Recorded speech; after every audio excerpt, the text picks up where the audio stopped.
Hey guys, we'll be talking about Hillhaven, which is going to be launched on the 20th of January, the upcoming Saturday. Whether there's going to be a VIP sales or not, I think very likely lah. Anyway, supposedly there will be a small discount which I will talk briefly about later. But before we continue, and disclaimer, whatever I share over here is just based on my own point of view. Make sure you do your due diligence, consult the right professional advice before you make any property decision. After all, this is still quite a multi-million-dollar purchase. Pardon me if my voice sounds a little bit totally off because I just lost my voice a few days back and barely getting it back. It's still kind of giving me quite a lot of problems these few days. Well, let's move on. For those who are not very clear about Hillhaven, the location itself is just below Midwood. Previously, few years back, that was how many years? There was like two plus years. We were talking about Midwood. Then now we are talking about the other one, which is Hillhaven, just below. Location-wise, this is walkable to MRT, but don't forget that this is a very busy road. For those of you who stay around this area, you know very clearly lah. And also, this one is quite a steep slope, but after all, it's still not a very long slope. It is still walkable to MRT. Location-wise, I think not too much to complain. You have MRT, and then also the little bit of food and whatever you need is all around the area. The only main concern I think for a lot of people over here is the jam. The jam can be quite bad. Okay, that will be the location for here. I shall not talk too much about it. Probably those of you who are interested in the show flat, you already way seen this and a lot more. Sorry about that. You see, that's how bad it is. So you would have been elaborated a lot more on the location. Then we look at some of the more concerning competitors in the area. The 99 ones, we have previously talked about it in the Midwood video. I'm not going to talk too much about them. We have mainly the Hillview and also Kingsford Hillview Peak, which we will be talking a little bit more because these two are 99 years, which is similar to Midwood and also Hillhaven. The rest that we need to take note will be the freehold guys and also the 999 on the freehold, 999. All these are very solid competitors. You have to be careful of them. And when they are around the 99, guys tend to have quite a bit of threat. Unless the price point is really attractive, then why? If not, then why wouldn't people go back to the freehold options, right? Remember, these guys will always be an alternative.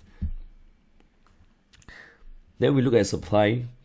From the supply point of view, 8,000 plus units within 1 km of Hillhaven. 8,000 plus is considered on the high side already. Of course, there are more densely populated areas in Singapore, which I'm not going to talk about here, but there are way more dense. But this is considered quite cluttered already.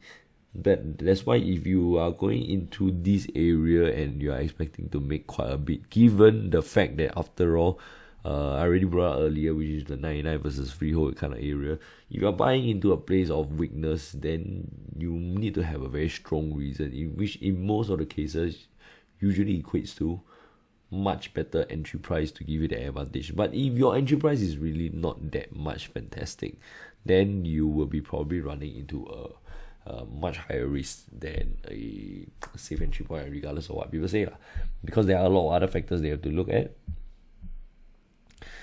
Then the next thing we look at will be the break-even price. That all these are always estimates. Nobody knows really clearly.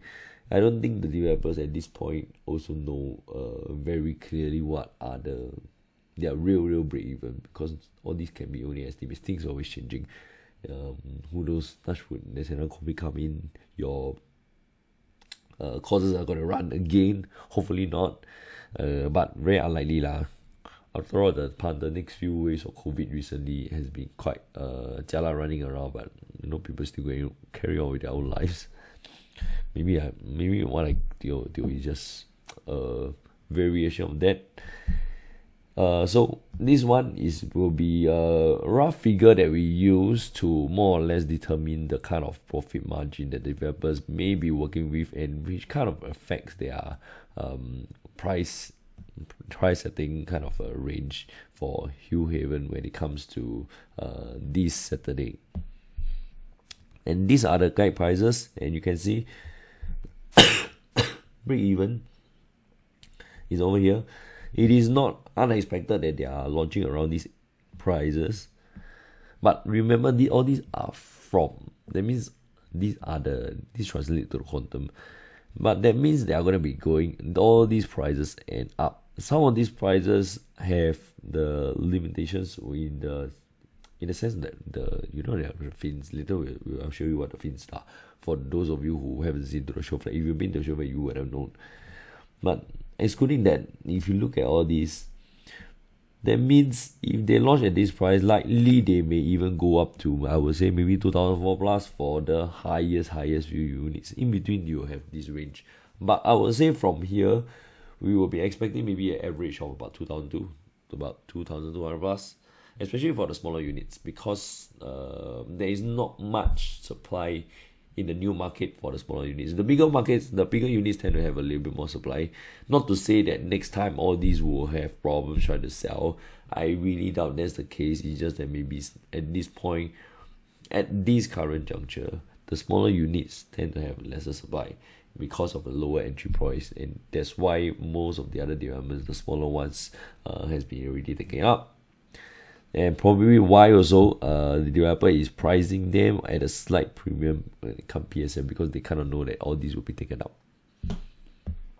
Then if we use 2002 as an example, and then we pull out some of the others, yeah, in this area, all these previously we already talked about. Not very good performance when it comes to Kingsford Hillview Peak, 99 years, and then this one Hillhaven managed to go up. We've heard a lot of horror stories about this one. I've personally seen a few people from YouTube. They were holding, and probably still holding, Kingsford Hillview Peak, but sometimes they don't listen to advice. Then they just hold on to property for whatever sentimental values. And imagine the kind of opportunities you have missed since 2014. Maybe over here they could have gone through one cycle, and they are probably halfway through the next cycle already. But imagine this guy was still holding on. It is unfortunate for them, but these guys, they don't optimize their portfolio. And this is the importance of you having to revisit your portfolio, because if you are holding on to the wrong thing over a long period of time, you're easily talking about difference of several $100 to even $1 million kind of difference when it comes to your net worth. Hillhaven, on the other hand, isn't as bad, but it is still definitely not the most ideal. Midwood, for those of you who are going, wow, Midwood is such a shocker over here. There are not a lot of volume at this point. Therefore, it is quite hard to say that whether it is still a successful product at this point. There's only about 2 or 3 transactions that have already been passed, and the overall profit quantum hasn't been very fantastic. So there leaves quite a lot to be seen at this point, rather than to say that Midwood is a massively successful product. I wouldn't think that they are losing money, but I would say they wouldn't be the most profitable in that era of condo, because there are so many of them in that era, right? The 2019, 2018 kind of era. On the other hand, the two Trimmerize and Freehold in the area has gone up very significantly over the past few years, or rather past 10 years. Whether it will continue like this, I highly doubt so. After all, it has gone up a lot. The percentage wise, it can be 40+%, 50%. But will this keep going on? I think there has to be a limit for the next few years. After all, this rate of increase is really quite shocking given the age of development, how things are wearing out, running out. But people don't really factor in that. So if you go back to Hillhaven, which I think about 2002, around this level, you can see the gap over here between Hillhaven and the rest. I guess you're talking about Midwood. then even then is about 200 PSF gap for something that's almost newer here and there. But it remains to be seen what's the strength of this. But after all, we need to remember that all these guys they are 99. This is 99, and then this one is also a 99. Then will you always have the weakness over the other guys that are more dominant in this area? Would you want to put yourself in that position where you are not the fundamentally strongest in the area and then stand a chance of not really making much of a profit? But of course, if you really like the Hillview area, then by all means, I don't think anyone is there to stop you from buying. Just go ahead and buy. Just be a little bit careful of the facing after all. Okay, before we go into the kind of fins thing, the first thing we want to look at is the Hillhaven. This one is the 99. There's the mixed development. There are quite a lot of things downstairs. I would say I like to stay in a mixed development because I'm a lazy guy, lazy to travel here and there. Everything is just downstairs. But my wife personally don't like being in a mix or integrated development because it feels like, why is everyone coming to my house? So different people, different kind of logic. But over here, you can see that the maximum profit for Hillhaven is actually not even as much as the maximum loss for Hillhaven. And these are not we are not even talking about ultra big unit. This is just a 800 plus square feet unit. Okay, and if you are talking about this ratio, 147 plus is quite healthy versus 38. Not devastating, but it's still not. I will still say that it's not optimal. It's not something that gives me quite a lot of confidence. So it kind of like supports the theory that this area, the 99, doesn't really thrive that much, especially given the amount of quantum, the amount of profit, and given the amount of time. 10 years to make 200 plus. I think these guys will probably barely covering their costs. Okay, then when it comes to Kingsford Hillview Peak, this is much worse, unfortunately. 38 of them profitable, 30 of them there is unprofitable. Maximum unprofitable is $140,000 loss. Maximum profitable, there's only one guy that has managed to go up to above $200,000 profit. The other guys are $155,000 and below. I would say, given a span of almost about 10 years, this is ideal. In fact, you may have a net loss if you compare to other options involved. Like example, putting your money elsewhere in more stable but less rewarding options, such as a fixed D, that kind of things. Therefore, based on this, I wouldn't say that the 99 in these areas are doing well. Maybe it's a little bit too early to say that. There's not enough transaction to really prove what's going on. On the other hand, if those people during this same period of time, right, they got into this particular development, you see, this particular development is not even as old as the 299 guys that I just showed you. 200 plus of them profitable, none of them lost money, absolutely zero, none of them lost money, and the profit margin is way fatter. Would you want to choose something that can grow your money much faster like this particular development, or will you want to choose something like this? Okay, I'm not saying that the west side is not doing well, or whichever influence. What I'm saying is that you need to be able to decipher which are the ones that are going to help you make money. West side, there are quite a lot of guys that are profiting quite a lot. So do not get me wrong. You need to be clear that what are the fundamentals behind the property that you're buying. Is it very strong? Is it strong enough to withstand all these external supply competition, or is it enough to stand out? How do you watch out for these factors? Then the other thing for Hillhaven, you may want to be concerned about, in case you are those of you who are really in looking at this and you did not realize, or the salesperson did not tell you about this, it will be the fins. I think most of you should have realized lah. But this is definitely going to affect your view, simply because can you imagine paying $2-3 million and then you stare out the balcony and then you have this kind of thing, basically, blocking.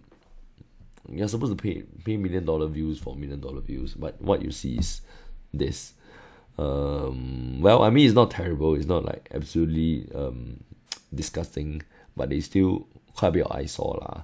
And these are some of the things today you may have a concern, but next time when you sell to other people, will it also be a concern as well? You need to think, especially if you have an exit plan in mind over the next few years. You need to think about what the buyers can accept in the future. So to me, unfortunately, I feel like, every time I see this, I feel like a racing horse. Racing horse, they don't want the people they don't want the horses to see each other, and that's the kind of thing that I think of every time when I see fins like that. Okay, in case you're wondering why they have the fins in the army, the answer is simple. The army is just here. Okay, for those of you who are still clueless by now, this is Hillhaven. All these guys over here are 999 or freehold or whichever much stronger titles. All these guys are 99, including all these few that are coming.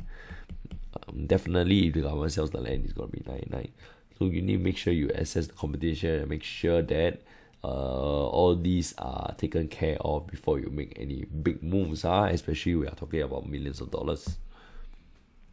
So this is just a diagram to show us around which floor onwards, probably around 12th floor onwards for certain facing certain stacks that we have the so-called fins thing. Okay, just for you to note. So verdict for me, I feel that the Hillhaven, if you're buying for on stage, just buy lah. Nothing much as usual lah. If you're looking for on stage, just go buy it. But if you are looking for something that you can invest, I think there are better areas to buy, better developments to buy. Finishing wise is not fantastic, but like I mentioned a lot of times in my videos, I personally don't find fantastic finishings a must. They're just a bonus. They are the micro factors, but a lot of people go to a show fair just to look at the finishings. I'm like, obviously these guys they don't get their priorities right. And if your salesperson, if your agent is telling you that, the finishing is good, then that should be one of the main reasons you should be buying. Unfortunately, I feel I kind of like pity. It's such a pity that well, if that's the kind of value that the person is bringing, then I think it's a little bit unfortunate. But remember, it's a 99 ultimately in a sea of freeholds. Then what will be your advantage that you gotta that you need to have next time when you're trying to exit the area? Also, the other thing will be the fins. Will you be able to take it or not? Or if you are able to take all these, then by all means you go ahead. But if you're talking about entering at 2002, how much are you going to exit? What are the chances of you being able to exit at 2006 or maybe even 2007 for this location for a 99-year leasehold? All these we need to plan and think ahead. And the other thing will be that for pre-launch and launch day, likely after the prices start coming out and they start circulating, you will very likely see a lot of spillover demand on other new launches. Because after all, first thing is people may not get a queue number they want, so they kind of lose faith. They start going over to other developments, even though it may not be on the launch day itself. That means pre-launch, they feel that they kind of like no chance already. They will just end up going to other developments. But on the other hand, some of them maybe they'll queue. They come over and queue, don't get themselves hyped up, and then realize that FOMO because they missed out on the unit they want. They feel sad about it, and then they start going to other developments. And that is the Friday and Saturday and Sunday. It will be the days that you will see other post launches show flats will be flooded, and then they will be they'll be buying units lah. So for those of you who are looking around and you don't want to be affected by the pressure, you may have to look out because don't be caught off guard when you go to the show fair and see a whole bunch of cars all clogging at the whichever development that you'll be looking at. And that wouldn't be something that you want to make a purchase under, because there's gonna be a lot of pressure on you when you see other people competing with you. So that will be all we have for today. If you have any questions, just feel free to text me. I see how I can help, but make sure you're genuine about it. Okay, that will be all we have for today. See you guys. Bye bye.